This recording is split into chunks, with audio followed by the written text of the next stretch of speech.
Sir ये बात तो बहुत अजीब हो गई कि हमारे पास में इनपुट टैक्स क्रेडिट होने के बावजूद भी हमको आउटपुट टैक्स कैश में पेमेंट करना पड़ेगा। जी हाँ, आज हम बात करने वाले हैं रूल्स 86B के। जीएसटी के अंदर रूल्स 86B क्या कहता है, आपको आउटपुट टैक्स कैश में क्यों पेमेंट करना होता है, किसको पेमेंट करना होगा और किसको पेमेंट नहीं करना होगा, यह सब कुछ आज हम इस वीडियो के अंदर डिटेल में बात करने वाला है। सबसे पहले बात करते हैं कि सर ये रूल्स 86B है क्या चीज। नॉर्मली जब भी हम जीएसटीआर 1 फाइल करते हैं उसमें हमारी आउटपुट टैक्स लायबिलिटी आती है, जीएसटीआर 2B के अंदर हमारी आईटीसी आती है और फिर हम जीएसटीआर 3B के अंदर आउटपुट टैक्स के सामने इनपुट टैक्स क्रेडिट को एडजस्ट करने के बाद अगर आपका कुछ बचता है तो आप कैश में पेमेंट करते हैं। लेकिन रूल 86B बोलता है कि सर अगर आपके पास में कितना भी इनपुट टैक्स क्रेडिट है फिर भी आपको 1% कैश में पेमेंट करना होगा। लेकिन ये किसके लिए है? ये है सर जिनका टर्नओवर एग्जेम्प्टेड और जीरो रेटेड सप्लाई के अलावा, यानी कि जिसकी टैक्सेबल सप्लाई पूरे महीने की, यानी कि एक महीने की अगर टैक्सेबल सप्लाई 50 लाख रुपीस से ज्यादा है, अगर आपकी टैक्सेबल सप्लाई एक मंथ की 50 लाख रुपीस से ज्यादा है तो आप पर रूल 86B एप्लीकेबल होगा। रेस्ट्रिक्शन इंपोज क्या है sir? Applicable registered person can not use ITC in excess of 99% of output tax liability. In simple words, more than 99% of the output tax can not be discharge by using input tax credit. एक example के साथ में समझते हैं। For example मेरा जो turnover है sir वो है 50 लाख रुपीस, उस पर 18% के हिसाब से टैक्स है, यानी कि मैं मान के चलता हूं कि सर 9 लाख रुपीस का टैक्स है।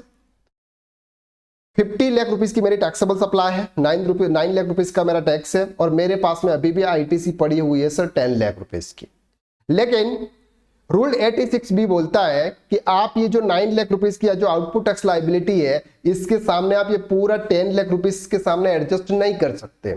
इसके लिए आपको क्या करना होगा सर, 9 लाख रुपीस का 1%, 9 लाख रुपीस का आपको 1% यानी कि अल्टीमेटली 9,000 रुपीस आपको कैश में पेमेंट करना होगा।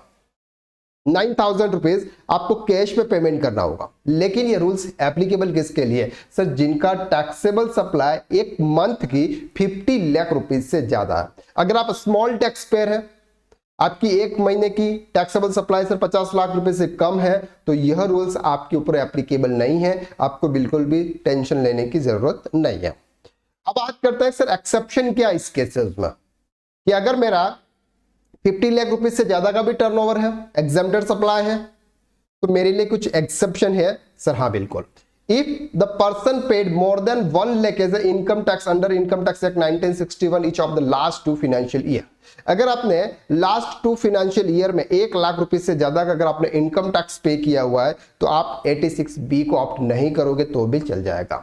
If registered person under concern has received a refund of amounts greater than 1 lakh rupees in the preceding financial year account of export under LUT or inverted duty structure, अगर आपने GST refund लिया हुआ है उसकी value अगर 1 lakh rupees से ज्यादा है तो 86B आपके लिए एप्लीकेबल नहीं होगा।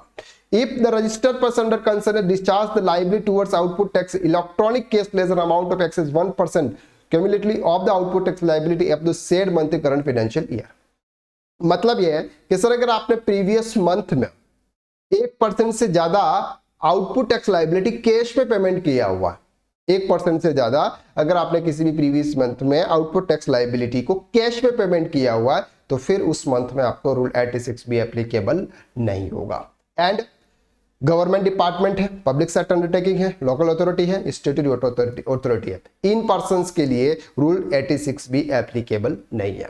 तो रूल 86B एप्लीकेबल है जिनका टैक्सेबल सप्लाई 50 लाख रुपीस से ज्यादा है एक मंथ के अंदर, वो सिर्फ और सिर्फ उस मंथ की आईटीसी 99% यूज कर सकते हैं, 1% उनको कैश में पेमेंट करना होगा। तो आज के लिए बस इतना, नेक्स्ट वीडियो में फिर मुलाकात करते हैं, तब तक के लिए थैंक यू सो मच।